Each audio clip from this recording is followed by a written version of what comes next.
कुछ दिन पहले एक वाकया पेश आया जिसने आवाम के दिलों को सोचने पर मजबूर कर दिया। कहा गया कि तेरे प्यो दा राह नहीं, हले तनु और भी पैनिया ने। ये वीडियो मेरा कुछ नहीं बिगाड़ सकती, मेरा कुछ नहीं होना, ये चाहे 10 और बना लो। और बिल्कुल मेरे ख्याल में ऐसा ही हुआ।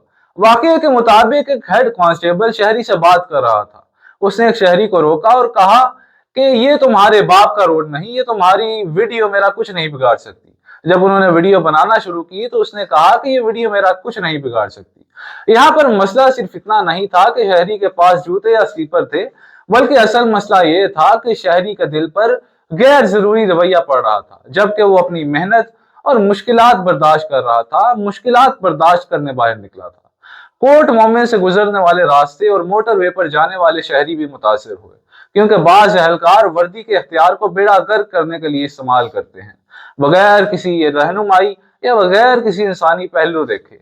उसी दिन जिस दिन ये वाकया पेश आया, उसी दिन मोहतरमा मरियम नवाज साहिबा ने ये कानून मुतारिफ करवाया कि कोई भी पुलिस एहलकार अवाम को जबरदस्ती नहीं बुलाएगा, अवाम को ओए कहकर नहीं बुलाएगा, बल्कि एहतराम और अदब से बुलाएगा। मगर अफसोस के कुछ लोग आगे बढ़ने और इस्लाह करने के बजाय रुकावट बनते हैं, और यही वजह है कि हमारी अवाम मुश्किलात का शिकार रहती है।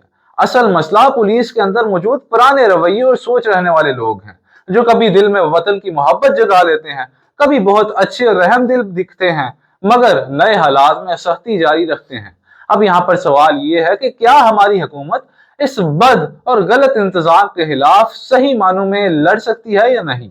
याद रखें, हार या जीत अल्लाह के हाथ में है, लेकिन कोशिश करना हम सब का फर्ज है।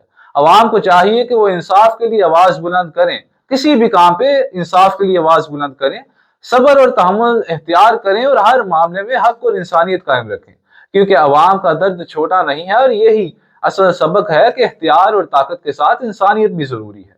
मैं हूं सईद अली हैदर और आप देख रहे हैं तदवीर मीडिया। अल्लाह ताला हमें हिम्मत दे ताकि हम हक के साथ खड़े हों, हक का साथ दें और हर मामले में इंसाफ और इंसानियत कायम रखें। शुक्रिया।